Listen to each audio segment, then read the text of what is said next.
É mais do que uma entrevista, é menos do que um debate.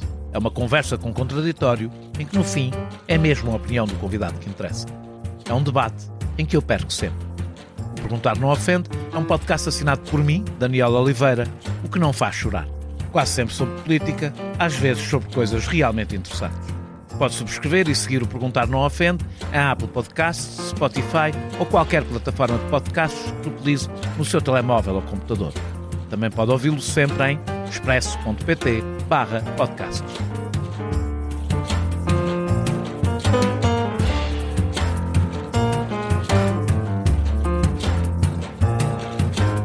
Em julho de 2023 fizemos um Perguntar Não Ofende sobre a urgência de seguir o exemplo da escola de Lourosa e proibir smartphones nas escolas.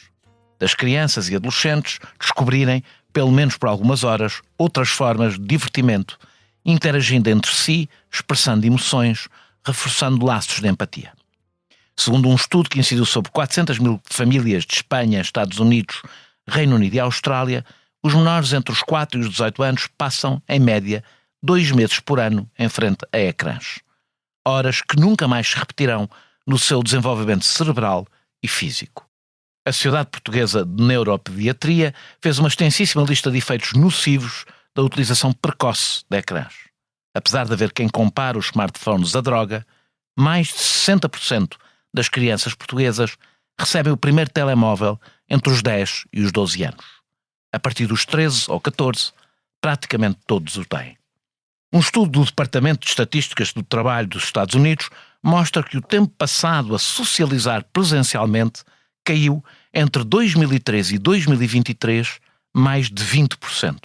Nos últimos 20 anos, os jovens europeus que não socializam uma vez por semana passaram de 1 em cada 10 para 1 em cada 4. Os adolescentes e jovens na casa dos 20 anos têm os mesmos níveis de socialização presencial que as pessoas com mais de 30 anos tinham há 1 ou 2 décadas. Um jovem que cresce sem o espaço real para partilhar emoções, dúvidas e frustrações é presa fácil da ansiedade, da depressão e da baixa autoestima.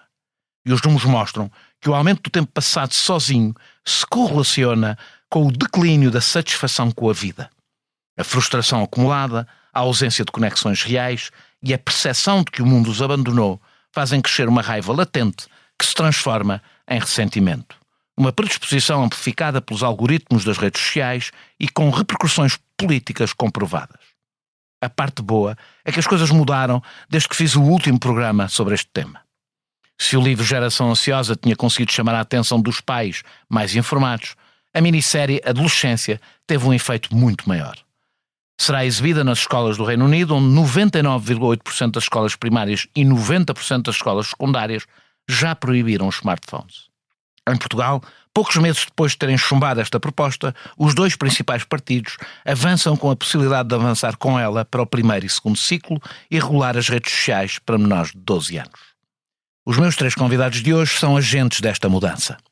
Matilde Sobral e Mariana Reis ficaram primeiro preocupadas, depois interessadas e por fim estudiosas do impacto dos ecrãs na saúde mental e desenvolvimento das crianças e jovens e criaram a Mirabilis, que quer dizer maravilha em latim. Dedicam-se à formação, informação e lobby nesta área. O terceiro convidado é Augusto Carreira, do Conselho Científico da Associação e ex-diretor de Pedopsiquiatria do Hospital Dona Estefânia. Faz parte do Conselho de Administração da Associação Europeia de Psicopatologia da Criança e do Adolescente e foi presidente da Associação Portuguesa de Psiquiatria da Infância e Adolescência. Com os 3, falarei desta mudança e de um mundo que nos parece escapar. Fui deputado da oposição, fui jornalista e primeiro-ministro. Fundei um jornal e a primeira televisão privada em Portugal. E para contar as minhas memórias, voltei a inovar. Memórias de Francisco Pinto Balsemão, um podcast inovador baseado no livro homónimo, narrado por voz em inteligência artificial. Disponível em expresso.pt e nas plataformas de podcast. Expresso. Liberdade para pensar. Muito obrigado aos 3 e desculpem esta biografia muito sucinta aqui de cada um. Começava pela Mariana Reis. Comecemos por um brevíssimo momento publicitário, mesmo curto, que é dizerem o que é a Mirabilis e que atividades é que desenvolvem. Então, a Mirabilis, de facto, nasceu deste desassossego de um grupo de pais sobre a problemática dos ecrãs na saúde e na educação. Demos-nos conta, de facto, que muitas famílias estavam a viver, se estavam a debater com este tema dos ecrãs dentro das suas próprias casas, sem saber muito bem para onde ir, o que fazer e como resolver. Quando estamos a falar de ecrãs, estamos a falar de sobretudo ecrãs, smartphones e sim, tablets e computadores, não é? Os chamados ecrãs interativos, portanto, os videojogos, os smartphones e todas as aplicações de redes sociais que por lá podemos encontrar. E, portanto, encontrávamos nestes grupos de pais muito desassossego, alguma preocupação, algum feeling de que alguma coisa não estava correta nos comportamentos dos seus filhos, alguma adição, mas sem conseguirem encontrar informação rápida do que fazer e como fazer. Nós próprios também, de alguma forma, estávamos preocupadas com as nossas próprias famílias e fomos tentar perceber o que é que andava a acontecer cá em Portugal nestas matérias e demos-nos conta que muito pouco ou nada. Então metemos mãos à obra, fomos então fazer formação, nomeadamente nos Estados Unidos, com uma associação que anda já a trabalhar este tema há muito tempo, e rapidamente juntámos aqui um grupo de bons profissionais de diferentes áreas, nomeadamente o Dr. Augusto Carreira, que foi assim o primeiro grande motivador da Mirabilis, da área da pedopsiquiatria, mas depois também pessoas da área da educação, da investigação, da psicologia, cibersegurança, que nos deram também aqui muita força para conseguirmos fazer assim rapidamente um movimento com dois grandes objetivos: capacitar as famílias, por um lado, portanto, dar-lhes informação para que pudessem tomar boas decisões para aquilo que queriam no uso dos ecrãs nas suas próprias casas.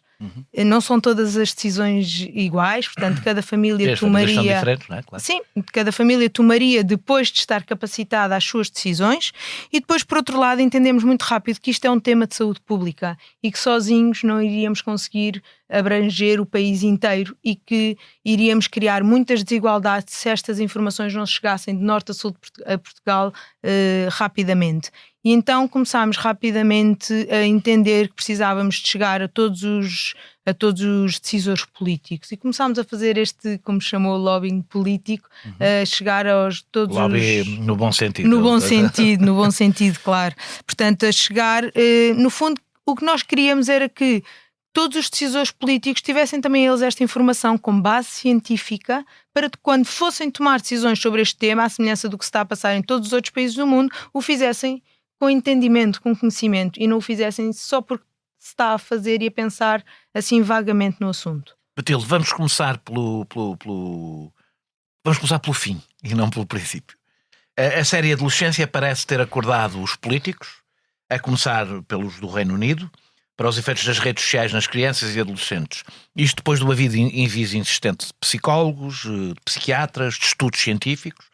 Até depois, até mais, teve mais impacto, como eu disse na introdução, que o best-seller A Geração Ansiosa, que pelo meio chega a menos meio e até o tamanho chega a menos gente. A série e o livro conseguiram que os pais tivessem contacto com uma realidade que desconheciam.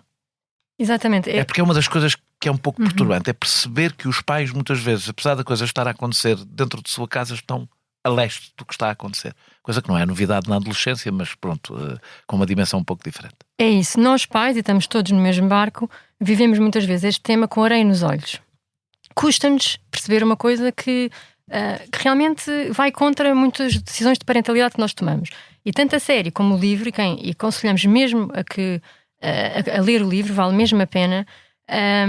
Esta série acordou e foi como se fosse também um shortcut para o nosso trabalho, que andamos há 3 anos a tentar formar famílias, capacitar e tal, e de repente houve aqui realmente um acordar com esta série. E é uma série que é interessante nós vermos uma coisa que tem questões óbvias, claro, toda a questão da violência e tal, mas também mais questões também muito subtis. Como é que a parentalidade, as decisões de parentalidade afetam também aquilo que depois pode ser a consequência. Por exemplo, uma parentalidade que neste caso, uma parentalidade aparentemente tudo bem, mas não havia uma vinculação, provavelmente. Refletirmos sobre isto, a questão da empatia, como é que levou uma criança, um jovem a fazer isto. Portanto, há aqui várias questões muito subtis que podemos também pensar sobre isto. E este livro da Geração Ansiosa, que aconselhamos mesmo, mais uma vez a ser lido, também levantou aqui também muito, ajudou-nos a refletir também como pais sobre este tema.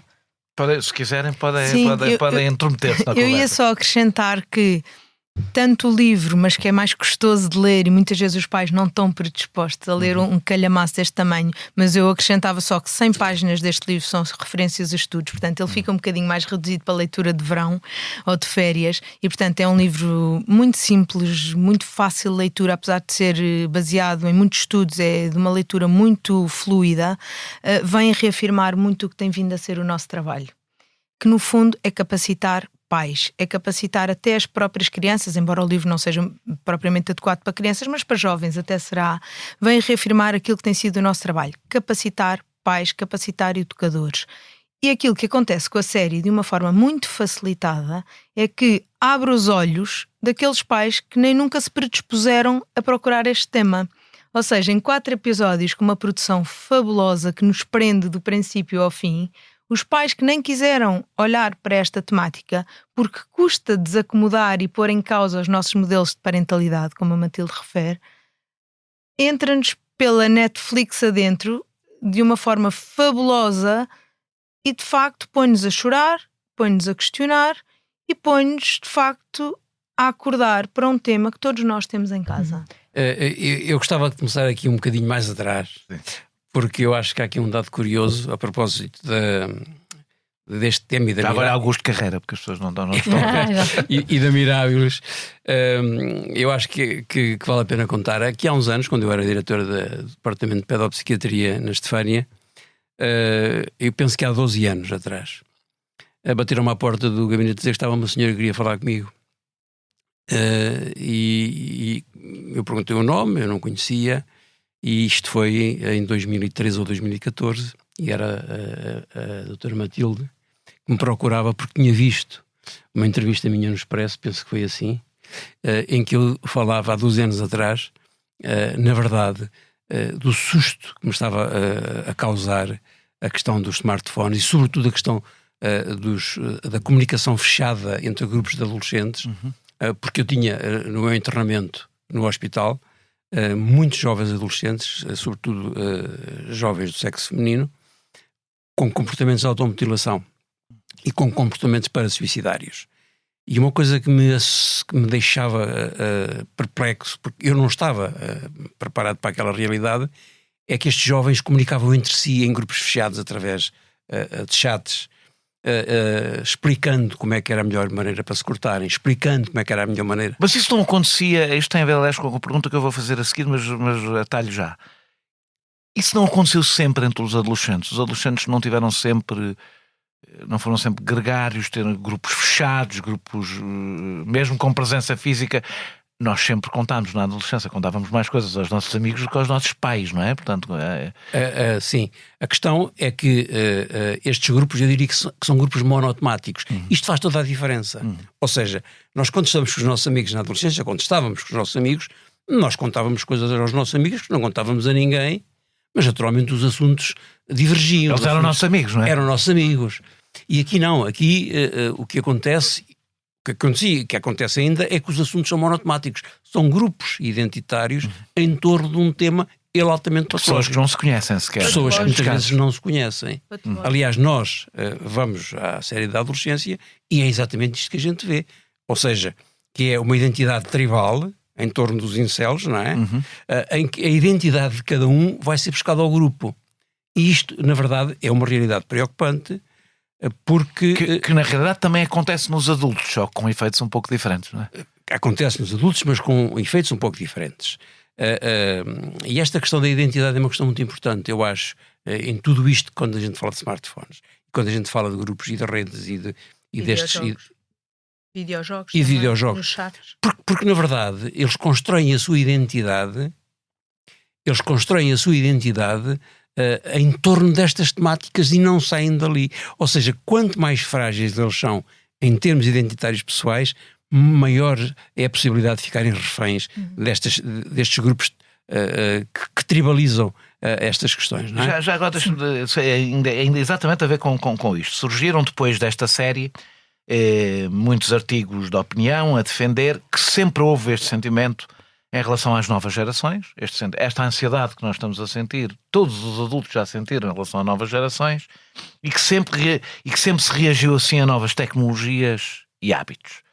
Que na realidade a adolescência não é diferente do que foram todas as adolescências, sempre problemáticas. A adolescência, eu costumo dizer a brincar, se calhar não devia dizer isto, é uma doença que felizmente passa com o tempo. Aliás, eu costumo chamar aborrecência, a brincar, peço imensa desculpa. A minha pergunta é se há mesmo uma ruptura. Há mesmo uma ruptura neste tempo. Há mesmo uma ruptura. Eu acho que a pergunta é pertinente, mas eu acho que há mesmo uma ruptura. Ou seja, vamos admitir que a adolescência, na verdade, é um período de ruptura. Uhum. O que acontece, o que eu sinto na minha prática de todos os dias, e eu vou-me cingir à minha prática clínica, é que o afastamento nunca foi tão grande. Eu acho que hoje em dia o que eu sinto com muitas famílias e com muitos jovens é que vivem em universos paralelos. Completamente paralelos. É como se não se tocassem. Aliás, voltando aqui à série da adolescência, eu acho que foi isso que nós vimos. São duas gramáticas completamente diferentes. É que não chega do que se percebe, não chega a haver choque, a não ser quando a coisa acontece. Exatamente. Ou seja, antes, quando o adolescente godilhudo aparecia em casa a gostar de Beatles e os pais não percebiam aquela música, aquilo choque. Causava conflito. Conflito. Ou seja, um dos problemas é que não há conflito. Exatamente. O problema é que neste momento não há conflito, porque os universos são tão paralelos e os pais estão tão distanciados da realidade dos filhos e tão alheios e tão... uma vez mais, esse foi um grande mérito da série, foi chamar-nos a atenção para aquele afastamento, para aquela perplexidade, para aquele pai que não percebia nada do que é que estava ali a passar. Portanto, isto respondendo à questão, sim, eu acho que o afastamento hoje é muito maior. Eu acho que efetivamente a ruptura é muito maior e os universos são quase universos paralelos. Nós temos a Mirabilis tem muitas sessões, faz sessões em escolas, e eu acho que esta ruptura, e veja lá se não concorda, Dr. Augusto Carrara, esta ruptura vem antes, desde a infância. Por exemplo, no outro dia estava numa escola, uma turma de crianças de 8 anos, e às tantas nós falamos numa certa parte destas sessões quando eles veem imagens, que são imagens que não correspondem à realidade, pessoas que às vezes não têm roupa e etc. E eles nessa parte ficam sempre muito atentos, e muitos deles dizem, isso já me aconteceu, e verbalizam isto. Estou-me a lembrar de um miúdo em específico que tinha 8 anos, e este miúdo ficou mesmo nervoso com esta situação, e veio falar comigo no fim e disse: eu não consigo que estas imagens me saiam da minha cabeça, ajuda-me. Porque viram imagens pornográficas? Viram imagens pornográficas. Nós devemos falar disso mais à frente. Eu não consigo que isto me saia da minha cabeça. E o que é que nós percebemos? Os pais não faziam ideia disto, ele foi reencaminhado para a psicóloga, ele estava mesmo extremamente nervoso, e houve toda uma fila de miúdos atrás de rapazes a dizerem exatamente a mesma coisa. Portanto, esta ruptura, ou seja, os pais não faziam a menor ideia, ele viu isto numa Nintendo Switch, e os pais não faziam a menor ideia, portanto, vem uma ruptura que já vem provavelmente desde a infância, não é? E aliás, o Dr. Augusto Carrara também tem histórias de miúdas de 9 anos nestas situações, não é? Nós da questão da sexualidade já vamos falar mais à frente, porque é específica. Porque é específica, claro. E tem a ver, aliás, com... Eu até estou a pensar mais até na adolescência do que propriamente na infância. Num artigo que vocês escreveram no Expresso, a Matilde Sobral e a Mariana Reis defenderam que, como as drogas leves e pesadas, o álcool, as apostas de dinheiro, o consumo abusivo de ecrãs provoca libertação de quantidades excessivas de dopamina, que causa dependência. Não é por acaso, aliás, que os pais do Silicon Valley, não sei se já leram isto, em 2018, uma coisa já antiga, não punham os filhos em sítios onde essa tecnologia não chegava, sabiam. É para os outros. Sabiam produzir. É para filhos dos outros. Exato. O psicólogo Mark Massip compara os smartphones à heroína, e quando surgiu também se desconheciam os riscos. Quando eu já utilizei algumas vezes esta expressão de que é uma droga, as pessoas acham que é uma imagem. E a minha pergunta é, aos três, é uma força de expressão? Há mesmo uma comparação possível? Eu deixaria essa questão aqui para o especialista Dr. Augusto Carrara, que melhor que ninguém poderá explicar o processo todo. Mas de facto nós, quando trouxemos o Mark Massey para esta conferência em outubro de 2024, foi exatamente com este título, A Heroína do Século XXI. que choca. Este tema choca. Esta comparação veio chocar e foi mesmo para abrir olhos também a muitos pais. E ele foi claríssimo a explicar esta comparação, mas de facto a dopamina está subjacente à instalação dos vícios, e eu deixaria de facto aqui para a explicação para o Dr. Augusto Carreira, que melhor que ninguém poderá ser claríssimo também a explicar. Eu talvez pegue nisto numa outra perspectiva. Enfim, a minha idade já me permite de alguma maneira ter fazer uma retrospectiva aos anos 70 e 80 do século passado, em que eu, na verdade, trabalhei com muitos toxicodependentes, sobretudo de heroína. Eu sou da geração de 80, 90, não é? Portanto, também era heroína? Quer dizer, nasci em 69, mas sou da geração de juventude. E vi à minha volta. Exatamente. Foi terrível. Foi terrível. E os efeitos eram devastadores do ponto de vista físico e do ponto de vista também familiar. E eu hoje deparo-me, e isso deixa-me, eu diria, por isso eu não me choca nada falar aqui de uma nova droga. Não me choca absolutamente nada, porque eu acho que é importante usarmos termos fortes.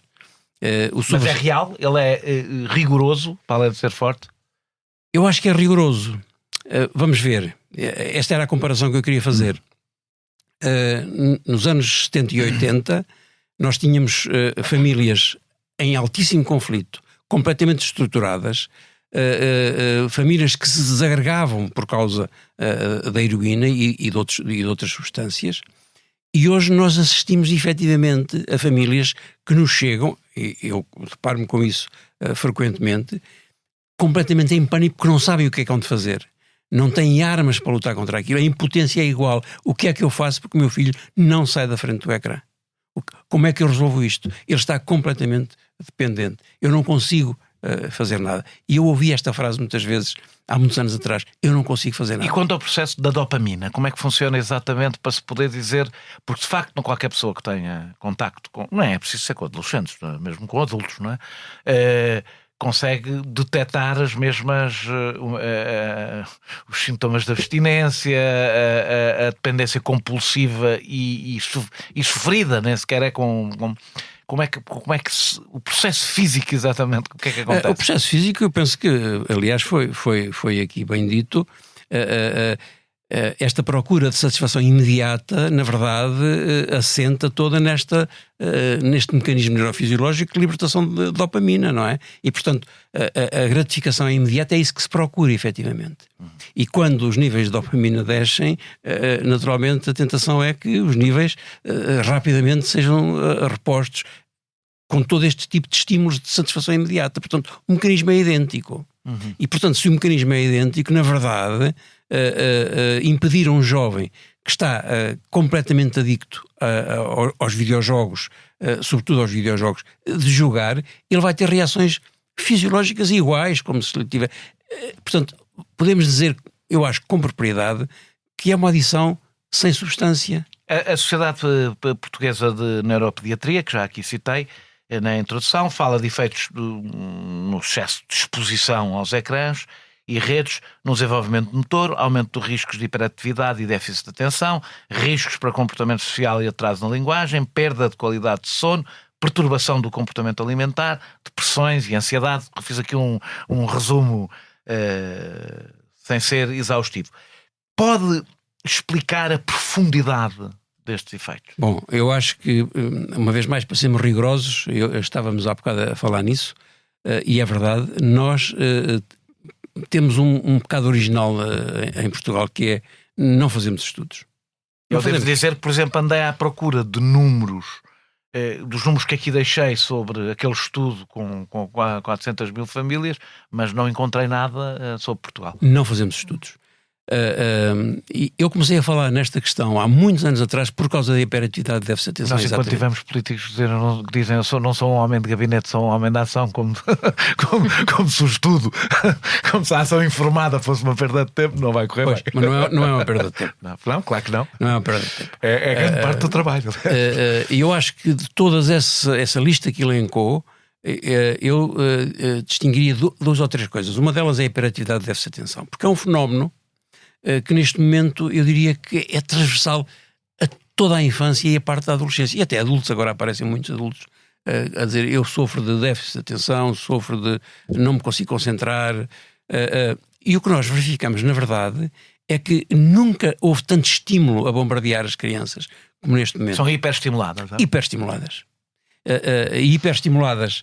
Uma das razões é porque, desculpa lá, eu tenho a obsessão por este tema, que é a morte do aborrecimento, não é? Ou seja, que é a morte da criatividade e de tudo o que nós precisamos. Quase tudo o que é bom nasce do aborrecimento. Nós falamos muito disso nas nossas sessões de formação a pais, não é? Porque parece que o aborrecimento deixou de ser nós temos que vê-la como uma atividade no âmbito da família, no âmbito da escola, em todos os âmbitos. Incluindo na relação com os adultos. Na relação com os adultos. O adulto. Grandes checas que eu apanhei em jantares mas nós, e eu bem que me fizeram. Nós temos que promover isso em todos os âmbitos da vida da criança, porque é aí que surgem toda a hipótese de desenvolver tantas competências que a criança hoje não tem hipótese de desenvolver. E o grave é, imagina uma infância, uma adolescência sem aborrecimento, ou seja, sem lidar com frustração, leva ao que nós temos hoje em dia, que é jovens adultos e adultos que não sabem lidar com frustração. Isto é não sabem grave, planear, não têm compromisso, não estão habituados a uma gratificação instantânea. Portanto, isto é grave para uma vida adulta. Tendem a ser pouco empáticos, não é? Porque não têm relações sociais competentes. Quem procura a gratificação imediata dificilmente pode ser empático com os outros, não é? Porque ser empático com os outros dá trabalho. Mas é engraçado que nós nas sessões com os pais, quando falamos do aborrecimento e detemos bastante tempo nesta chamamos-lhe mesmo uma atividade, quase que temos olhos bugalhados a olhar para nós e tirarem fotografias ao slide como se fosse assim uma grande novidade. Viagem no carro. Sim, exato. Tem logo o tablet. Portanto, não há hipótese de jogos de letras, não há hipótese de observação da natureza, de observação de caminhos, não há hipótese de nada. Não há hipótese de pensar. Não há hipótese de imaginar. Exatamente. Porque é exatamente no tédio que nascem estas coisas. A criatividade, a imaginação. E nós nisso, nas sessões com os jovens. Mas eu vejo uma grande ansiedade dos pais mesmo de ter os meninos entretidos. Que é uma coisa que confesso que me perturba. Nos restaurantes. Eu que nem sou assim, a minha filha tem 26 anos, era uma coisa que nem me passava para a cabeça se ela se estava a divertir ou não. Confesso, desculpa, se calhar parece mau pai a dizer. Eu não estava preocupado se ela se estava a divertir ou não. Mas ela é que hoje em dia nós temos, nós nas nossas sessões, a nossa grande preocupação de facto é alertar para este tema. Sim. E é verdade. Mas ao mesmo tempo pomos os pais a pensar em modelos de parentalidade que estão instalados e que vêm preencher cada minuto da vida do filho, retirando o aborrecimento. Vamos só pensar nisto. Eu ouço esta expressão muitas vezes quando estou com os adolescentes. Eu às vezes é uma seca, não sei o que é que é de fazer. Mas a primeira coisa que eu penso é tenho um telemóvel no bolso e vou ao telemóvel. Isto também funciona para nós. Não, é verdade, naturalmente. Funciona para os adultos também. E esse é um problema. Então, já agora que chamou aqui essa questão, eu acho que esse é um dos grandes problemas. É porque nós ouvimos os pais a perorarem e a darem lições de moral aos filhos porque eles passam muito tempo nos smartphones e depois a seguir pegam no smartphone e ficam no smartphone. Sendo que é verdade que é assim, os pais não têm que ser exemplo para os filhos em tudo. Quer dizer, Mas a educação... Nós bebemos álcool e os filhos não bebem álcool, nós fumamos e os filhos não... Eu tenho um bocadinho medo da ideia de que nós educamos permanentemente, por exemplo. Mas é verdade o que está a dizer. Se eu vamos permanentemente ausente, agarrado ao telemóvel, não posso... Se eu estou a dizer que tu não podes fazer isso, e se eu estou a fazer, eu estou a dar uma mensagem contraditória que é tudo menos educativa. Assim nunca lá vou chegar. Pelo contrário. Portanto, também se educa pelo exemplo. Não é só pelo exemplo, mas também se educa pelo exemplo. E educar pelo exemplo é uma forma, eu diria, bastante... É a mais eficaz. É a mais eficaz. Dá muito trabalho. E dá muito trabalho. Mas isto a propósito da imaginação e do antipensamento.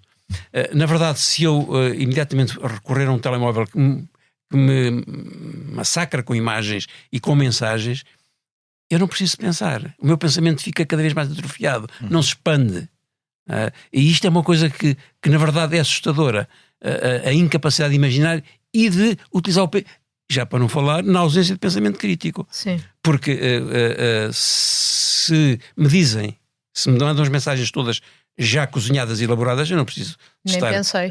Não preciso estar a pensar e a criticar e a pensar se está certo. Como vimos, tem aliás bastantes efeitos políticos.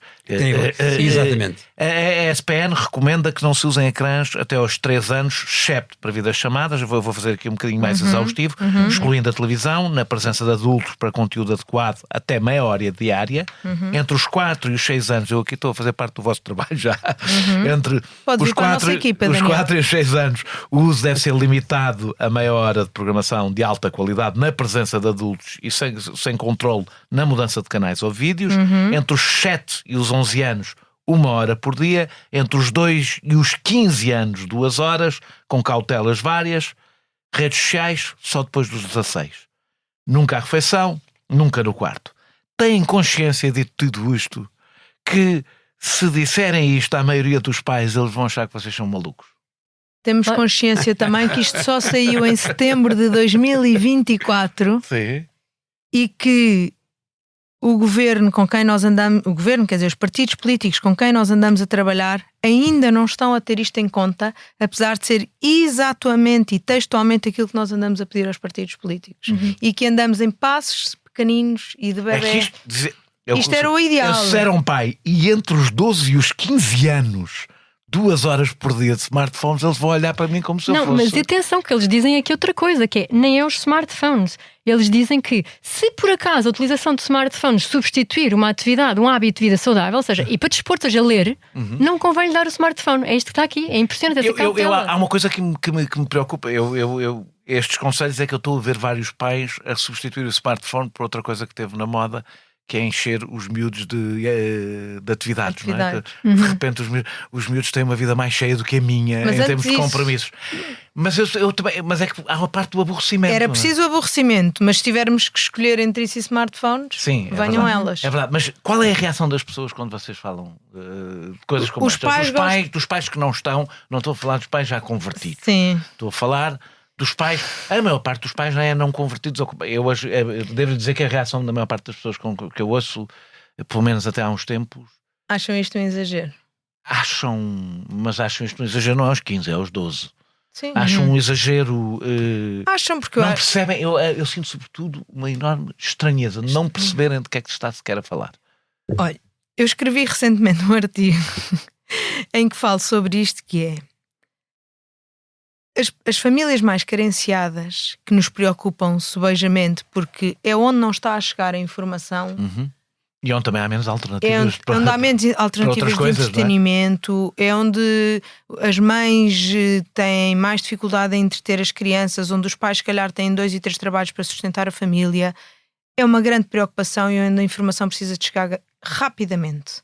O problema é, e a mim preocupa-me muitíssimo, as famílias com grandes galões profissionais que deveriam estar mais do que informadas e alertas para aquilo que se está a passar dentro das suas próprias casas e olham para isto, ficam admiradas e atiram areia para os olhos e não querem saber disto. E as pessoas perguntam-nos muitas vezes: mas como é que vocês conseguem? Como é que as famílias que estão convosco conseguem e tomam conta dos filhos de outra maneira? E a minha resposta é sempre a mesma: porque o que está em causa é a saúde e a saúde mental dos meus filhos. É só por isto. E a mim preocupa-me que famílias instruídas não queiram saber da saúde e da saúde mental dos seus filhos. Portanto, se a mim me dissessem que aqui está, este gráfico, é a receita para os meus filhos terem uma saúde mental perfeita na sua vida adulta, era o que eu seguiria. E é o que eu faço por seguir. Quer dizer, não chega. Não chega. Não chega, mas quer dizer, perante esta problemática, sim, claro que não chega. O que é que falta? Enfim, eu acho que proibir, ou melhor, ter limites que estão aqui, sejam eles limites que vêm dos estudos, seja o que for, e dizer assim, isto que está aqui é uma espécie de Bíblia, agora vamos seguir isto. Não chega. É preciso, efetivamente, dar alternativas claro, aos jovens, desde muito cedo. Mas o que é que só... Eu tive aqui, como lhe disse, já há um ano e meio, a diretora da Escola da Lourosa, foi a primeira escola pública a ter a proibir, portanto, há 7 anos, quando isto não era um assunto, é preciso ser bastante corajosa. E eu dizia, mas por exemplo, os pátios das escolas, a gente já vai falar das escolas, não é? É para falar sobre alternativas. Sim. Estão preparados e elas, eu nem sei de que é que estão a falar. As crianças brincam num descampado, não precisam que a gente prepare os espaços para elas brincarem. Elas brincam, naturalmente. É uma atividade instintiva das crianças brincar. Portanto, a minha pergunta é, quando pergunta é, o que é que está a falar de quando se fala Sim, de... há bocado falava-se aqui... preparar. Falava-se aqui na vinculação, penso que foi a doutora Matilde falou na vinculação. Na verdade, uma das coisas que nós constatamos, os estudos mostram também isso, é que existe neste momento, em muitas famílias, e sobretudo nas famílias mais desfavorecidas, os estudos também mostram isso, que há maior consumo de tecnologias e de smartphones nas famílias mais desfavorecidas, exatamente para ocuparem os miúdos, porque têm mais que fazer, as mães não podem estar... Não têm espaço em casa, enfim. Há uma série de constrangimentos, mas uma das noções que eu acho que é importante que nós tenhamos é esta noção da tecnoferência. O que é isto da tecnoferência? É exatamente a intromissão das tecnologias muito cedo na relação que os pais e as mães devem ter com os filhos, completamente em que a tecnologia tem que estar ausente. Ou seja, sempre que eu estou a interação, eu já vi isto não, eu já vi dar de mamar com o telemóvel, a mãe dar de mamar com o telemóvel, a olhar para o telemóvel e a dar de mamar. Portanto, este tipo de interferências na relação, corpo a corpo, na relação de vinculação, é absolutamente devastadora para a saúde mental no futuro. Ou seja, aquilo que devia ser uma coisa de exclusividade, de atenção, de centração no que se está a fazer. Se nós vamos meter pelo meio, efetivamente, as tecnologias, isto acontece muito, nós estamos, efetivamente, a prejudicar o acesso a um desenvolvimento harmonioso. Mas há outras coisas, naturalmente. Eu acho que, falávamos há bocado das alternativas, eu acho que desde muito cedo os miúdos devem ser estimulados. Agora, esta palavra é uma palavra difícil, não é? Quando a gente fala de estímulos, às vezes a palavra estimulada, de estímulo ou estimular, pode ter sentidos um pouco erróneos. Mas tem que se favorecer momentos de convívio entre as outras crianças, de socialização na rua, de momentos... A socialização, dava um outro tema, a socialização na rua. Mas é disso que estamos... Como nós arrancamos as crianças da rua. Livre. Não há saúde mental sem haver socialização com os pares desde muito cedo. E física, com os pares, física. Brincar corpo a corpo. Como é que nós podemos ter empatia, que é aquilo que nós falamos às vezes, sem o brincar corpo a corpo? Eu saber que se lhe dou um murro, dói-lhe, ele faz uma cara que lhe dói. Mas se eu dou um murro a um cartoon, não dói. Isso dá para passar para um outro tema, que é o bullying. O bullying sempre houve. O bullying não é novo. Eu, aliás, tenho sentimentos contraditórios, se calhar perigosos. Eu acho que nós problematizarmos tudo, ou seja, há um espaço de medição de forças que não só que tem que existir na infância e na juventude, é o que nos prepara a vida. A nos defendermos, a medirmos a nossa força, a nos defendermos, a fazer o contrário, temos reações em relação à nossa força. O bullying é quando é uma coisa continuada, evidentemente, e passa para um outro patamar, e eu acho que é preciso... Eu não vou aqui desenvolver. Agora, sempre houve bullying. Qual é a diferença? Perguntaria à Matilde, qual é a diferença deste tipo de bullying que nós assistimos hoje? Ele é de natureza diferente e com uma profundidade diferente. Isso é muito evidente, mais uma vez, numa adolescência, com a ideia de não vale a pena nós fugir. Já não é bullying para crianças naquele caso, mas não vale a pena nós fugirmos, porque isto nos vai perseguir sempre. É não haver um espaço de refúgio. Para falarmos do bullying e do ciberbullying, nós temos que falar de empatia. E o que é empatia? É quando nós nos sintonizamos com o sofrimento dos outros. Mas para nós nos sintonizarmos com o sofrimento dos outros, nós vamos precisar de ter situações na nossa vida reais em que isso acontece. Ora, se eu vejo constantemente situações de violência em ecrãs, em que eu ofendo alguém e essa pessoa não se mostra ofendida, em que eu mato, essa pessoa cai, depois ressuscita, em que eu dou um pontapé e essa pessoa não sente, eu não estou a trabalhar empatia. Senão, por oposição, se eu brinco corpo a corpo, ofendo um amigo no recreio e vejo como é que ele se sente, vejo as expressões faciais, aprendo a saber quando ele franze a sobrancelha que ele quer dizer isto, quando ele faz aquela cara é porque está nervoso. Os miúdos têm, hoje houve um professor que já me disse isto, que os miúdos têm mais dificuldade em expressar, mesmo do ponto de vista facial, fisicamente os seus sentimentos. Isso é verdade, isso é mesmo verdade. E tem precisamente a ver com isto. Portanto, obviamente que eu vou estar mais propenso a magoar os outros, a ofender os outros, porque eu acho cá dentro, é uma coisa subtil, portanto, até aqui podemos ir à série da adolescência refletir sobre algumas coisas. Cá dentro, eu acho que aquilo realmente pode perfeitamente não fazer nada. Eu dar-lhe um pontapé, magoar ou ofender muitíssimo, pode perfeitamente não fazer nada. E o lugar de refúgio? Essa ideia de que o miúdo podia sofrer de bullying na escola, mas quando chegava a casa estava seguro. Pronto, e lá está. Aqui temos Agora já não. Aqui temos essa questão da parentalidade. Se não é feita uma vinculação, como falou o Dr. Augusto Carreira desde pequenos, essa vinculação também tem um lugar de refúgio, um sítio onde eu posso ir e conversar e expor as minhas coisas. E o bullying prolonga-se. O bullying prolonga-se, não acaba, continua no smartphone, continua no chat do jogo. Continua. Não para. Quando estava a falar de um sítio de refúgio, além dos pais serem refúgio, não é só isso. Há um sítio onde o bullying não está, não é? Portanto, ali está sempre, não é? Está sempre. Sempre constante. Sempre constante. Estamos a falar das emoções. Isto é uma coisa que eu acho que é importante. Hoje em dia as pessoas já começam a estar preocupadas porque exatamente os jovens parece que não conseguem exprimir as suas emoções e que têm mais dificuldade em exprimir as suas emoções. E começam a aparecer, ainda há bocadinho eu estava a ouvir, quando vinha para aqui, na rádio, um modelo pedagógico, penso que, enfim, inovador, que pelo menos foi apresentado assim, nos Açores, em que a escola está preocupada em ensinar as emoções às crianças, em fazer programas para eles perceberem as emoções. Como é que isso se faz? Pois, eu acho que não se faz. Essa é uma questão. Eu não estou com isto a dizer que as pessoas não tenham que se preocupar com esta questão de desenvolver as emoções, de dizerem aos jovens que sim, é importante exprimirem as suas emoções. A adolescência, por definição, até é um período em que... As emoções fortes, não é? Muito fortes, mas às vezes muito escondidas. Muito escondidas. Para os outros não verem. Ou seja, sobretudo dos rapazes, a minha ideia. Exatamente. Posso estar não, é verdade. É verdade. É aquele momento em que eu me sinto muito, muito triste ou muito deprimido, mas tenho vergonha de mostrar. E, portanto, estas emoções são muito recalcadas. A adolescência é um período em que os adolescentes, por norma, têm alguma dificuldade. E isto...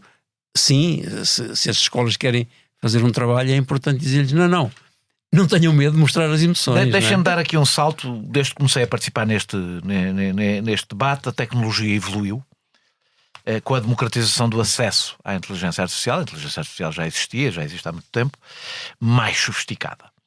Houve um caso que provavelmente conhecem, de um adolescente norte-americano de 14 anos que se suicidou. Este caso ficou mais conhecido porque ele tinha passado os últimos 10 meses em diálogo com bots, a quem contava tudo, incluindo os problemas de saúde mental que escondia dos pais. Exato. Os pais processaram a plataforma online, é por isso que isto se tornou mais conhecido, e os utilizadores destas plataformas, porque os utilizadores destas plataformas, adultos e crianças, passam, em média, 93 minutos diários em conversa com bots. Isto é uma mudança radical em relação aos problemas de que vocês têm falado. Ou seja, já não estamos a falar de pessoas que ficam em conversas com pares, mesmo que não os conheçam, mas com não humanos. Isto traz desafios que nós nem conseguimos imaginar. Bem... Quem é que se aventura? Eu aventuro-me só a dizer o seguinte: eu acho que esta história da inteligência artificial é todo um mundo novo que começa agora a ser explorado. Vocês, se calhar, vão ter que refundar a vossa associação. Nós quando nos fundamos como Mirabilis, o nosso mote é: olhemos para o mundo maravilhoso que nos rodeia. Portanto, muito estará para vir, e há tanta coisa maravilhosa para ver. Portanto, sabendo nós que o que está para vir superará sempre a velocidade do que nós podemos dominar. Aquilo que nós podemos dizer sobre isto é que, de facto, os adolescentes estão nesta fase, na adolescência, e o Dr. Augusto Carreira poderá comprovar, há muita falta de ponderação. O córtex pré-frontal não está concluído. Portanto, Nós sabemos todos, porque já passámos todos por isto. Portanto, está muito propenso ao risco, muito propenso às novas emoções, está tudo ao rubro. Portanto, as emoções estão lá. Menos receptores de dopamina, Exato. o que ainda tendencialmente vão pedir mais dopamina. Exato. Eles estão a querer viver coisas perigosas. Portanto, eles querem pertencer, eles querem fazer o que todos fazem, eles querem estar ali sempre na linha do risco. E, portanto, se há uma coisa nova, deixa-me experimentar, porque o meu amigo também está a experimentar. E, portanto, cuidado com os adolescentes. E, portanto, muitas vezes o que nós dizemos também nas nossas sessões é: pais, cheguem-se à frente. Esta questão de Agora, ele está na adolescência. A questão é, com isto da inteligência artificial, eles vão estar sempre 10 passos à frente do que nós. Um dos grandes problemas que eu tenho a ter este debate é que eu tenho a sensação, eu agora estava, aliás, há pouco tempo, ainda não o publiquei, mas escrevi um artigo sobre o número, não sei, já devem ter ouvido falar do número recentemente, não. Pronto, isto diz bem de que é que o número é só seguido por quase 1 milhão de jovens em Portugal. E é isto, a sensação que eu tenho de quando nós começamos a falar do assunto, há o risco do assunto já nem sequer ser assunto. Já não é atual para eles. Já ser outro. E a minha questão, e isto é a inteligência artificial. Dizia-me um jovem destes dias, a propósito disto da inteligência artificial, dizia-me: eu acho que isto define bem. Eu sinto que estou a ser parasitado. Ou seja, ele tem a sensação de que efetivamente o cérebro dele está a ser parasitado. Está a ser sugado. Ele dizia-me isto e foi uma coisa que me impressionou imenso. E foi como se ele tivesse ali um rebate de repente, porque sentiu que está a ser efetivamente sugado, parasitado. E eu acho que a inteligência artificial é isso que faz, na verdade. É uma espécie de sugadouro. Até na informação é. Exatamente. É isso que é mesmo. E é diferente, já agora só para fazer aqui um ponto, daquilo que nós estávamos habituados até agora, que eram os influencers. Não é? Os influencers que as redes sociais estão cheias de influencers, não é? Que na verdade são ali para influenciar. A diferença brutal que havia da nossa adolescência, em que nós escolhíamos os nossos heróis, nós íamos à procura, se fosse no cinema, fosse na televisão, escolhíamos os nossos heróis. Agora eles aparecem a influenciar a cabeça dos jovens. Portanto, eles não os escolhem, eles aparecem a influenciar. Isto é uma diferença enorme.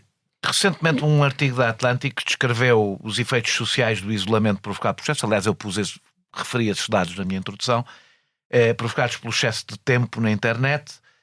Há, para além dos efeitos em cada criança, e agora eu queria um pensamento, sairmos da infância, da adolescência, e mesmo mantendo na infância e na adolescência, a pensar mais no o que é que será o mundo dos adultos daqui a uns tempos e o que é que já é, em parte. Temos razões para temer os efeitos sociais, já os sentimos na realidade, os efeitos sociais desta excesso de exposição. Vou regressar ao tema que estamos a falar, que não é a existência de redes sociais e de smartphones, é o excesso de exposição, o excesso de espaço que isso ocupa na nossa vida. Temos que temer. Um dos efeitos mais imediatos, já falámos há bocadinho nisso, é aquilo que eu sinto numa espécie de atrofiamento da capacidade de imaginar e de capacidade de criticar, da crítica e da imaginação e do pensamento. Isto, eu não tenho dúvida disto que estou a dizer. As pessoas aparecem muito mais formatadas. Então vamos falar dessa formação. Deixa-me procurar aqui uma coisa específica, que é o incel, que já falámos aqui hoje, que eu não sei a dimensão que tem ou não tem, mas que o incel, para quem não viu a adolescência, para quem não leu nunca sobre este assunto, são aqueles que se consideram celibatários involuntários. que devo dizer que celibatários e voluntários são basicamente quase todos os adolescentes, pelo menos no meu tempo era assim. Alguns voluntários, a maior parte involuntários. Mas isto diz-nos que a misoginia está a crescer numa nova geração, e isso sim é novo. Isso sim é novo. Pelo menos desde que eu existo, esta é a primeira geração que é mais misógina do que a anterior e não menos. Ou seja, em que sentimos que há um retrocesso nessa matéria. Será por isso? Será por causa disto que isso está a acontecer? Esta é uma pergunta difícil, que ultrapassa a questão das redes, ou porque as raparigas se autodeterminaram e os rapazes não sabem, se correndo-se do modelo masculino dos pais, como faziam de antes, qual é o seu lugar? É por causa desta influência das redes, ou porque as raparigas, do meu ponto de vista ainda bem, são diferentes do que eram há 30 anos? Na verdade, há uma geração formatada. E essa questão dos incels, uma vez mais, eu acho que estamos na questão da identidade. Ou seja, quanto mais frágil é a identidade, mais nós temos necessidade de encontrar tribos que validem a nossa condição. E eu acho que esta coisa dos incels é exatamente isso. Porque a sensação que eu tenho do que vejo, mas é totalmente superficial, porque eu nem sequer tenho uma filha desta geração, portanto não tenho dificuldade em acompanhar, é que as ansiedades são as mesmas, que sempre existiram nos rapazes e nas raparigas quando chegam a uma determinada idade, mas os instrumentos são... Não está lá o instrumento físico, não está lá o contacto físico, não está lá... Sim. Não está lá o afeto. Não está lá o afeto. Não. Portanto, E há há uma só sexualização precoce. Aquilo... E há uma sexualização precoce. Então eu vou-lhe mostrar, mas eu vou-lhe dar este exemplo. Por exemplo, no outro dia uma mãe abordou-nos muito preocupada com esta história, porque a filha que tinha uns 13 anos, se calhar nem isso, 13 anos, lhe dizia que as amigas estavam a ter os primeiros namorados, esta também dizia sim senhora, muito bem, e ela dizia, olha, a primeira coisa que os rapazes estão a pedir a estas meninas, quando eles começam nem a namorar, porque eles hoje em dia namoram pouco, é os casos e as cenas, quando eles começam pedem-lhes uma fotografia da parte de cima e pedem-lhes uma fotografia da parte de baixo. E esta mãe dizia à filha, esta filha dizia à mãe, sim senhora, elas enviam, e logo a seguir eles enviam uma fotografia da parte de baixo. E a seguir esta filha diz à mãe, oh mãe, eu gosto daquele rapaz e tu sabes o que é que me vai acontecer amanhã. E esta mãe percebeu-se naquele momento que eles até tinham uma relação bastante boa, esta mãe, esta filha, bastante vinculação, como nós falámos, mas esta mãe percebeu-se que, por muito que eu tente educar esta minha filha, ela é educada por toda uma outra escola muito poderosa, que é a escola das redes sociais e etc., que se passa nos recreios. Eu acho que há dados, não sei se há, que os rapazes e as raparigas até...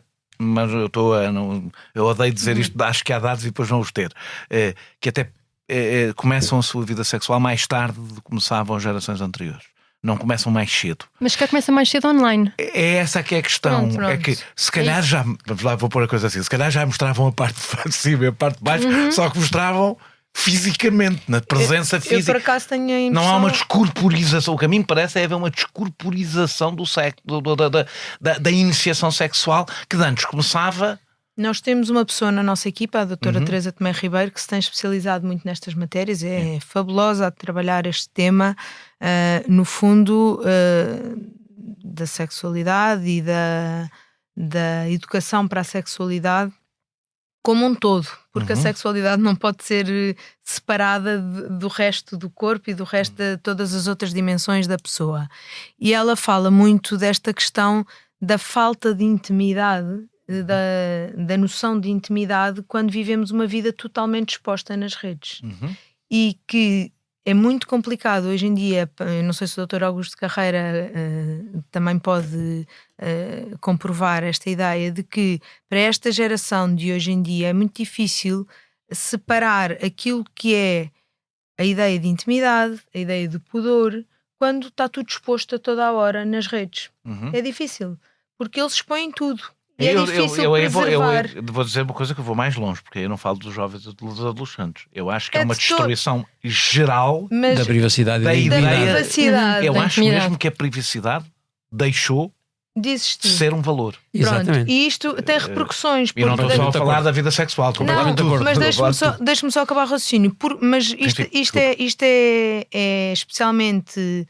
Pode ter efeitos ou consequências graves ou complicadas para a vida adulta de uma criança que nasceu e cresceu numa sociedade hipersexualizada, porque desde muito cedo os bonecos animados, tudo o que eles veem e rodeiam é uma sociedade hipersexualizada, seja nos anúncios televisivos, seja nas séries juvenis que começam a ter um contexto muito sexualizado precocemente, e esta falta de noção do que é meu, daquilo que eu devo reservar só para mim e daquilo que eu devo reservar só para alguém muito especial. E isto torna com que as relações íntimas percam também o sentido. Isto vai ter com certeza repercussões na sua vida adulta, já para não falar da exposição a conteúdos pornográficos, que falámos levemente há pouco, que são... eles são expostos a conteúdos pornográficos desde muito cedo. Há um estudo que fala cá em Portugal 9 anos. Nós temos acesso a outro estudo que fala entre a primeira visualização entre os 6 e os 8 anos. Qualquer um dos casos é cedíssimo e fala-nos os especialistas de que quem inicia a sua vida sexual através de conteúdos pornográficos não vai ter uma vida sexual dita normal ou saudável, satisfatória. E portanto, de facto, eu diria que isto é uma queixa sobretudo das raparigas, curiosamente. Uma queixa das raparigas, exatamente. Curiosamente, as raparigas adolescentes surgem muito a queixar-se que eles querem experimentar tudo o que vem na internet. Essa é que, eu não acho que haja um contacto. Eu acho que já na minha geração já havia um contacto com outro tipo de pornografia, mas etc. não tem nada a ver. Eles não têm, porque era uma coisa para já muito mais intermediada. Parecia... E eles hoje em dia têm 24 sobre 24 horas estes conteúdos e cada vez mais brutais. Não chegava a formar e cria o vício muito cedo. Exatamente. A minha pergunta é se a pornografia consumida numa idade em que não é compreendida, vamos pôr a coisa assim, eu faço aqui um disclaimer, eu não tenho nada contra a pornografia em geral para adultos, não é uma posição minha, não tenho, mas consumida numa altura em que ela não pode ser compreendida, até porque nunca se teve a própria experiência sexual, se isso está a criar expectativas nos rapazes, falando do ponto de vista das raparigas, e agora olhando do ponto de vista dos rapazes, se isso cria nos rapazes um conjunto de expectativas sim, e até à partida frustrantes, não é? Porque além de serem impossíveis, não correspondem na realidade ao que é a vida sexual das pessoas em geral, se isso não está a criar mesmo um padrão. Um padrão. Sim, sem dúvida nenhuma. As raparigas queixam-se que efetivamente os rapazes, a grande preocupação é terem efetivamente os desempenhos que eles supostamente veem na pornografia e que querem experimentar e que exigem. Porque é natural, não é? Porque é natural. Foi assim que começou. Foi assim que começou. E na verdade isto é um padrão. E depois há uma outra coisa, é que a parte, outra vez, emocional e afetiva parece que não existe. Ou seja, Mas existia? Eu estou a falar sinceramente, ou seja, da sua experiência... Existia mais. Porque a iniciação sexual é uma coisa... Eu sei que nós gostamos sempre de pintar como uma coisa bonita e bela, mas grande parte das vezes não é bonita nem bela, é traumática, ou é difícil, ou é cheia de inseguranças Mas tinha a componente amorosa, não é? E aqui nos casos tinha, noutros não, não é? Nos casos não tinha. Mas há não é? expectativa. Muitas relações sexuais, aliás, numa geração que já não é a nossa, que até começavam de uma forma, muitas vezes, com prostitutas, etc. Portanto, a minha pergunta é: o que aqui é radical é que há um processo anterior à vida sexual já muito cheio de informação, não é informação, mas de imagens. Muita exposição, sim. Muita exposição de imagens. Sim, a procura de imagens. Eu acho que isto, no fundo, resume muito o que temos estado aqui a falar. Eu vou buscar a informação onde ela está disponível, sem crítica. É ali, na verdade, é diferente. Nós íamos buscar informação aos colegas mais velhos, aos irmãos mais velhos, enfim, Às vezes. Muito raramente aos pais. Muitíssimo Muito raramente. Temos que dizer, é verdade. Até eu que sou de uma família bastante liberal, Claro. onde isso era possível, Claro. era o último recurso. Mas era junto dos colegas e dos amigos que se falava nisto, não é? E as experiências que se contavam e a troca de experiências. Neste momento não, neste momento isto é Solitário. exatamente, isto é solitário. E gera não é esta ansiedade. possibilidade, não é? Gera quadros ansiosos, não é? Todo este não saber lidar com aquilo sozinho, calculo eu. Assim como, voltando ao ciberbullying que falávamos há bocadinho, a criança chega à casa, está em permanente ansiedade, não se sabe refugiar. Ou seja, quando falávamos há bocadinho se a adolescência é a mesma que era a de antigamente, eu diria que tudo isto está aqui panelão. Porque a adolescência sempre foi. Aqui a adolescência sempre foi ansiosa. Sempre não é? foi ansiosa. É da sua natureza, não é? É da sua natureza, Só que isto- mas agora é mais ansiosa. Claro. E nós, Estamos aqui com um caldeirão. começámos aqui esta sua questão de como é que isto surge dos grupos incel, dos grupos extremistas e tal. Se nós formos ver, pôr todos estes ingredientes juntos, então temos uma sexualização precoce, uma sexualização solitária, não há a parte da intimidade, não há afetiva, mas não podemos esquecer, e os pais não se podem esquecer, que nesta fase da adolescência, em que há poucos receptores de dopamina, como nós dissemos, é uma fase onde eles têm pouca ponderação naturalmente, mais, portanto, outro ingrediente, falta de presença dos pais, falta de vinculação, portanto, é normal que surjam estes jovens curioso. incel. É normal Curioso, que surjam. nós falamos sempre da Temos os falta de ingredientes todos para isto. Como eu disse na introdução, 99,8% das escolas primárias e 90% das escolas secundárias inglesas proibiram os smartphones. Parece um caminho imparável. Vamos partir do princípio que parece. Eu sou, como já disse várias vezes, favorável. Tive, aliás, aqui discussões até com pessoas que dizem que não gostam da expressão proibir. Eu não consigo perceber o que é isso. Nós regulamos e dentro da regulação estão as proibições, sempre tiveram, sempre aconteceu. A minha pergunta é se já temos alguns dados para fazer um balanço das escolas. Eu já tratei aqui a Escola de Lourosa, fizemos aqui o balanço, ao fim de 6 anos já é possível fazer um balanço, mas se é possível fazer algum balanço sobre o efeito que teve a interdição de smartphones nas escolas. Esse estudo é suposto ser feito agora, não é? É isso, não é? Portanto, é suposto haver. Eu queria só deixar aqui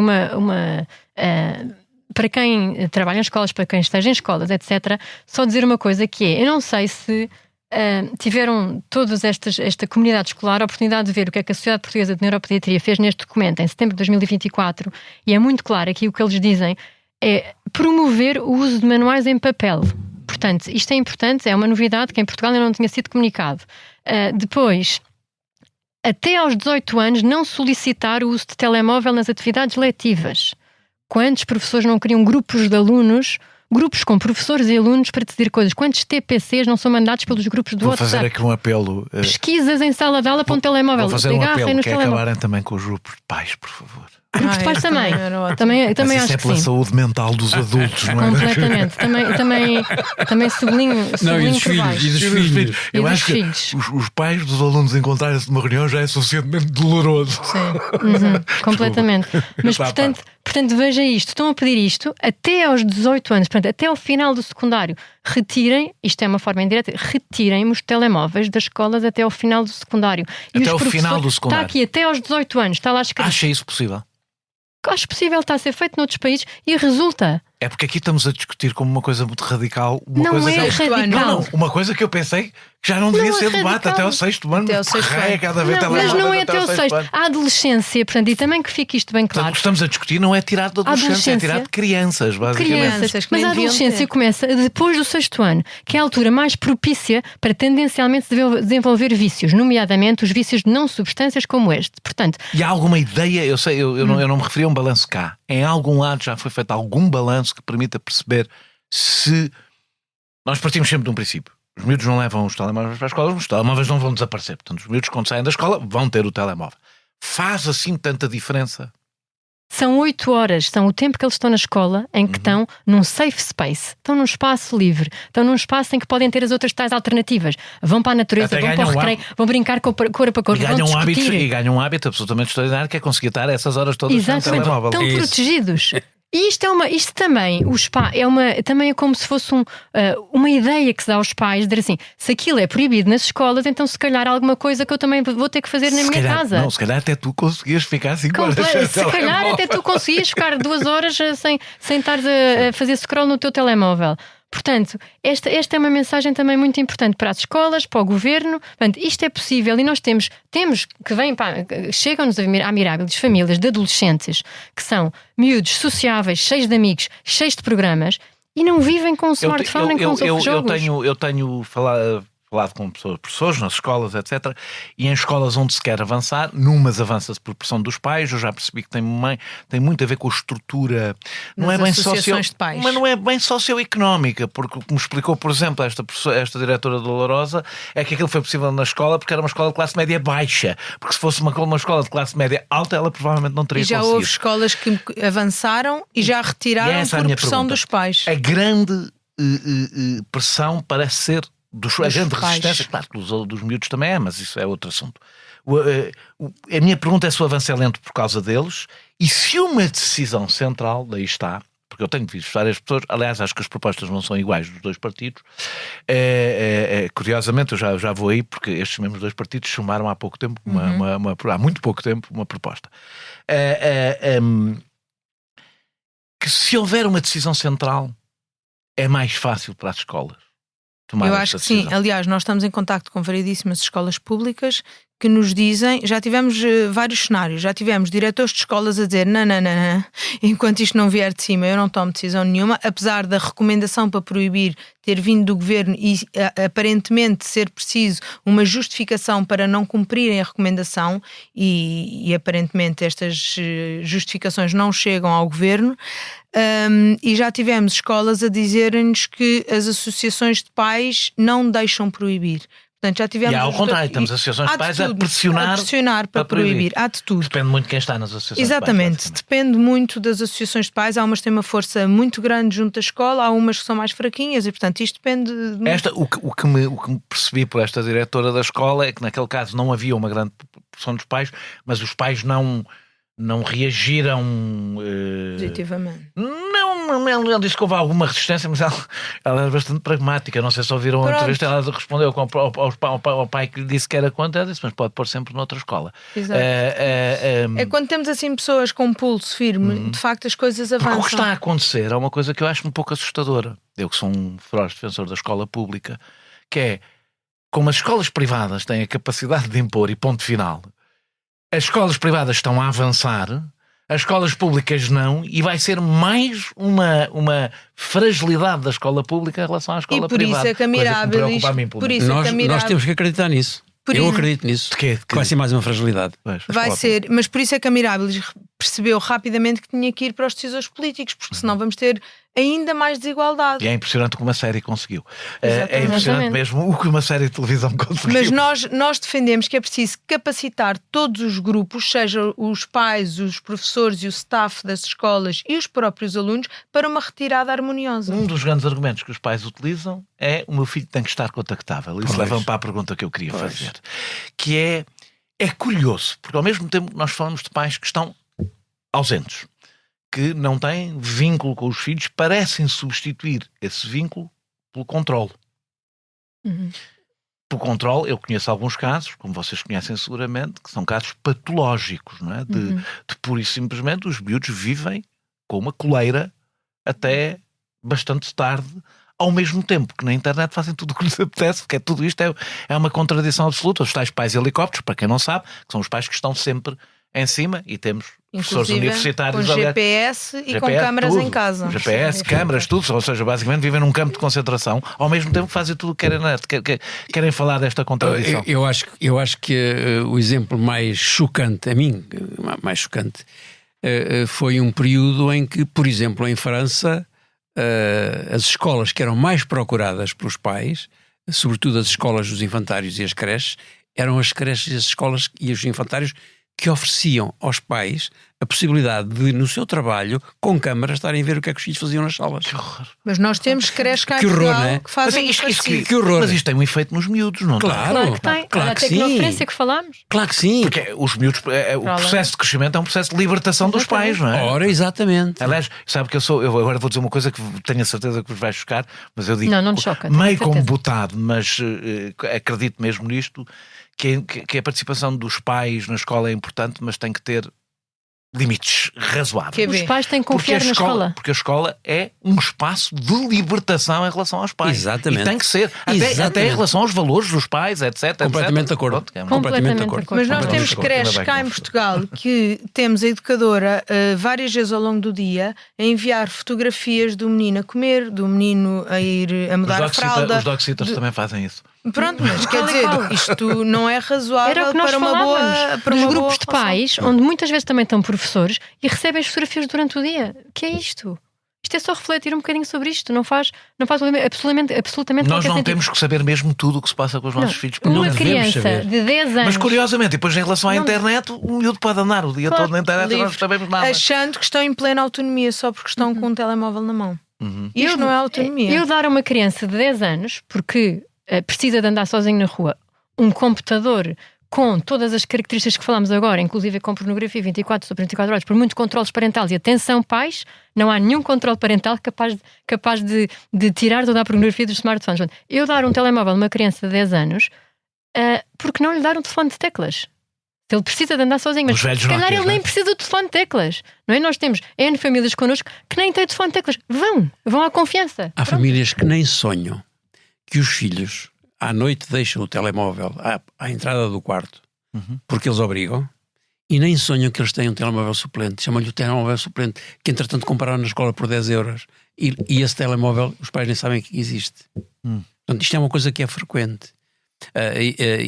E a pergunta é: se proibirmos os telemóveis nas escolas, isso não vai acontecer dentro da própria escola ou acha que não? No outro dia Há ouvi uma preocupação que eu Claro. tenho, que é a escola não passar a ser um espaço de repressão e Sim, controle sim. tal, não é? Que andam a revistar os meninos para saber se eles têm telemóveis. Só um episódio que me contaram no outro dia, no contexto da minha clínica, um jovem dizia-me: não, isto agora ligando os smartphones à inteligência artificial. Não, eu às vezes tiro uma fotografia ao teste e depois aparecem-me lá as respostas todas. Portanto, com o telemóvel faz... Eu não sou completamente contra o aperfeiçoamento das cábulas. Pois, mas não, mas as estas- cábulas fizeram parte da nossa... Mas uma coisa é nós fazermos as cábulas. Claro, dá trabalho. As Dá cábulas trabalho a fazer. Outra coisa é, faço uma fotografia e tenho as respostas. Há mérito na cábula. Há A mérito. inteligência artificial há de ter coisas maravilhosas para a resolução de muitas coisas. Mas olha, há uma escola Eu uso Lisboa. uso a inteligência artificial sobretudo para pesquisa de coisas. não é? Coisas maravilhosas. Mas há uma escola em Lisboa, uma escola internacional, que proibiu há 10 anos, há cerca de 10 anos, os telemóveis de entrada na escola e foram bastante rigorosos. O que é que lhes aconteceu? E agir nós vermos que o que é que aconteceu, o que é que se passou até hoje, não é? Nos primeiros dias eram apreendidos, e é preciso ser firme nos primeiros dias, quer dizer, é uma regra é para ser cumprida. Sim. Apreendiam N telemóveis que guardavam num cofre e depois no final do dia ou no final da semana devolviam aos alunos. Ao final de 3 dias, quase nenhum telemóvel apreendido. Ao final de um mês, 0 telemóveis apreendidos. E hoje em dia quase nada apreendido. Portanto, é preciso instalar, haver uma regra, sermos firmes e a seguir à liberdade. Um dos argumentos também é que os jovens têm que ser familiarizados com as novas tecnologias. Faz sentido afastá-lo de uma coisa que os vai acompanhar a vida toda? Pois, é uma boa pergunta. Mas nós, É estamos muito pertinente. nós estamos a afastar de uma coisa que é os ecrãs interativos. Isto é importante fazermos Mas isso essa- vai acompanhá-los a vida toda. E vai também. acompanhá-los e eles depois vão ter idade e vão ter maturidade para os saber usar, não é? Mas os ecrãs passivos, em que se incluem não só a televisão, mas como programas como coding, Se bem film que há muita tutoring, gente, etc. Há médicos que defendem que uma criança, até, por exemplo, até aos 3 anos, nem televisão Não, deve ver. pois, Claro, Não. a sociedade... Quer dizer, pode ver, não é que tenha que desligar a televisão quando a criança passa pela sala, mas Há famílias é que ligam a televisão assim que acordam de manhã, a televisão ligam a televisão e fica ligada ao dia todo. Não eu é? fico Sim, impressionado sim. com a quantidade de pessoas que passam o dia todo com a televisão ligada. Exatamente. Mas a Sociedade Espanhola de Pediatria proíbe, não aconselha até aos 6 anos, seja aquilo que for. Portanto, também é importante olharmos Já para agora é estas para dizer situações. que não tem tanto a ver com a influência, tem a ver com eles estão a desenvolver a sua capacidade fina, não é? E, Motricidade portanto, fina, a motricidade exatamente. fina e, portanto, têm... E outras alternativas que façam em casa e que não tenham que estar a olhar. E a televisão olhar para um acaba ecrã. por desviar, ou seja, atrasar esse desenvolvimento. Penso que é assim, não é? Uma das queixas, eu ouço isto muito, não há muito tempo, eu fiz um trabalho com várias escolas de Lisboa, e não só de Lisboa, que estavam ligadas em rede a propósito de um outro trabalho, e uma das queixas que surgia permanentemente é: os jovens vão dormir para as aulas. Nós sentimos que eles estão completamente adormecidos. Porque passaram a noite agarrados ao telemóvel. E o que nós sabemos é que neste momento as horas de sono dos adolescentes em cada década têm vindo a diminuir 1 hora. Quer dizer, isto é uma coisa... É uma É uma brutalidade. Se isto continuar, provavelmente nós vamos ter adolescentes que dormem 4, 5 horas daqui por não sei quantos anos. Portanto, E isso tem efeitos. brutais. A Na todos os saúde níveis. física. Da neuroplasticidade, por exemplo, se dorme menos, na verdade há um efeito logo a esse nível, não é? De regeneração, e depois o cansaço brutal que eles levam para as aulas que não os conseguem deixar atentos. E depois, como não conseguem estar atentos porque estão cansados e estiveram toda a noite ligados ao smartphone e não dormiram por isso, têm que recorrer a qualquer coisa que os ponha atentos, não é? E aqui estamos nós a pastelhar os jovens para ver se eles acordam, porque tiveram... Quando está a dizer pastelhar sim, Medicação. medicar, sim, excessivamente. Atenção, eu não sou... é psiquiatra a dar. Exato. claro. Não sou anti-medicação, mas isto tem que ser dito, porque esta questão do sono interfere maciçamente com o rendimento académico, com o rendimento escolar. Ainda sobre a proibição nas escolas, o PS e o PSD, como eu disse há pouco, o PS e o PSD votaram contra a proposta do Bloco de Esquerda em outubro de 2024 para proibir telemóveis nas escolas.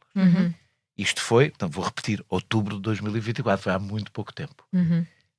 Entretanto, o PS já defende essa mudança, mais tímida, mais como recomendação, penso eu, e a AD veio defender no seu programa basicamente o mesmo que o Bloco de Esquerda defendia. O que é que justifica esta mudança que, como já perceberam a minha posição, eu já disse, eu só tenho que saudar, mas o que é que justifica uma mudança tão repentina em poucos meses? Olha, nós De queremos uma coisa que foi chumbada, não estamos a falar de uma coisa que foi chumbada e agora é proposta. Nós queremos acreditar que o trabalho da Mirabilis está a ser ouvido. Acha que foi isso? Nós Era um trabalho mais intenso do Nós gostamos de acreditar que sim. Aliás, nós... Acha que foi a série? Não, estou a falar a sério. Acha mesmo? A Não, série, não, a série. série. Acha que foi a A série? série. Também. Você já Também. fazia o vosso Também. trabalho. Nós temos também, feito mais intenso nós também. temos feito um trabalho intenso, reunimos com todos os grupos parlamentares Acha que os nos conseguiram quiseram. sensibilizar? Acho que sim, da esquerda à direita. Curiosamente, o Bloco de Esquerda foi o único com quem não reunimos. Na altura, em setembro. A tua conclusão Não. que teria que fazer é a oposta. Não, mas isto para dizer, nós enviámos os pedidos para todos os partidos e enviámos as linhas gerais daquilo que é o nosso trabalho para todos os partidos. Na sequência disso, fizemos reuniões com a Comissão da Saúde, com a Comissão da Educação e tivemos trabalhos próximos com todos os partidos. Agora fizemos um contributo a pedido do PS para o programa legislativo. A pedido do PS, mas depois entregámo-lo a todos os partidos. Com certeza não iríamos entregar apenas a um partido. E de facto, alguma coisa está a começar a surgir. Ainda assim, consideramos que os partidos estão um bocadinho a medo nestas medidas. Portanto, estão ainda... Mas isso é normal. É normal, é normalíssimo. Eu acho que eu acompanho mais o processo político, até acho bom que os partidos, quando dão estes passos, o deem ainda a medo. Estão não é? um bocadinho a medo. Até porque não sabem sequer como é que as escolas depois vão aplicar isto, Claro, etc. nós temos cinco medidas que pedimos aos partidos. Quais são já agora, se for muito rápido? São as 5 iguais para todos os partidos, como é óbvio.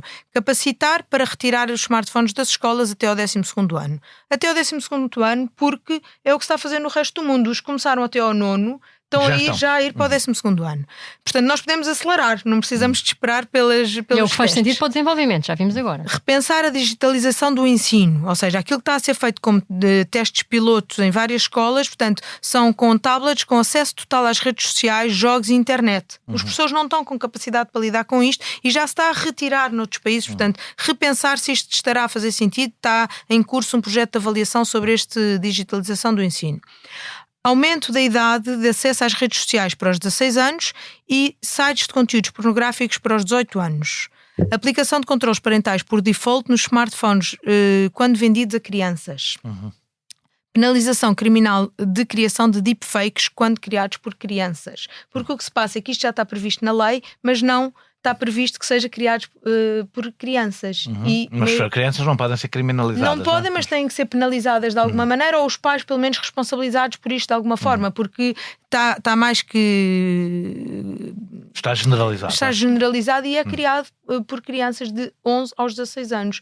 Isto está mais do que... E todas estas medidas já são a ser aplicadas noutros países, nós não estamos aqui a inventar a roda. Tudo isto nós consideramos que é urgente que seja acompanhado por uma campanha de sensibilização sobre o uso de ecrãs por crianças e jovens nos meios de comunicação, centros de saúde e maternidades. Tal como foi a campanha do tabaco. Falou aí de uma das medidas, que era a minha última pergunta, que tem a ver com a regulação do acesso às redes. Como é que isto se faz? Para já, ou seja... Nós temos sentido, mesmo para aquela regulação básica que nós queremos que as redes sociais façam, que tem sido uma luta perdida. Aliás, com recuos no último ano. Mesmo que se tinha conseguido, já foi tudo perdido. Já andou tudo para trás na regulação do Twitter e das redes do Facebook, etc. Para coisas que até são mais já consensuais, etc. A minha pergunta é como é que, porque também está nas propostas dos partidos, é como é que isto se faz? Porque eles falam de regulação das redes sociais até aos 12 anos, que a regulação que me parece até aos 12 anos é nenhuma criança pode ter uma rede social. Não é? Sim. É essa a regulação que vocês defendem, imagino. Que as crianças abaixo de 12 anos não podem ter redes sociais. Nós pomos para 16. 16 anos. Nós pomos para 16. É o que o Jonathan Haidt recomenda, aliás, é o que está a ser feito, por exemplo, em Espanha. Portanto, é só fazer copy-paste do que Espanha está a fazer e que está a desenvolver um grupo de trabalho para pôr isto em execução. É o que nós dizemos aos partidos, isto não vos vai dar trabalho nenhum. É irem à Espanha, ver o que é que o grupo de trabalho deles está a fazer e fazerem copy-paste. O que dá trabalho é, e depois como é que isso se aplica? Em Espanha está a ser aplicado realmente. É uma coisa muito recente. É uma coisa muito recente e estão a trabalhar e há de meter muita IT, muita verificação de identidade e inserção de cartão de cidadão e verificação e não haver... É assim, haverá sempre quem contorne, os miúdos contornam tudo e o que eles quiserem. Mas se houver um bloqueio, pelo menos 50% dos miúdos, já estamos a fazer um bom trabalho. Pronto. Deixe-me só fazer... pelo menos os pais sabem que não é suposto os miúdos terem redes sociais. Exatamente, pelo menos há ali um bloqueio que trava os pais a pensar 2 vezes se vão deixar, que nunca houve. Agradeço muito a vocês três esta hora e tal de conversa. Esperemos que este assunto continue na ordem do dia, não seja exclusivamente Esperemos que sim. Um fogacho por causa de uma série, que um dos grandes problemas deste tempo também é que tudo tem um ritmo tão rápido que fica pouco tempo. Nós regressamos, não aqui, no Perguntar Não Ofende, os temas voltam e provavelmente voltaremos a ele um dia destes. Regressaremos brevemente com outro convidado ou convidada.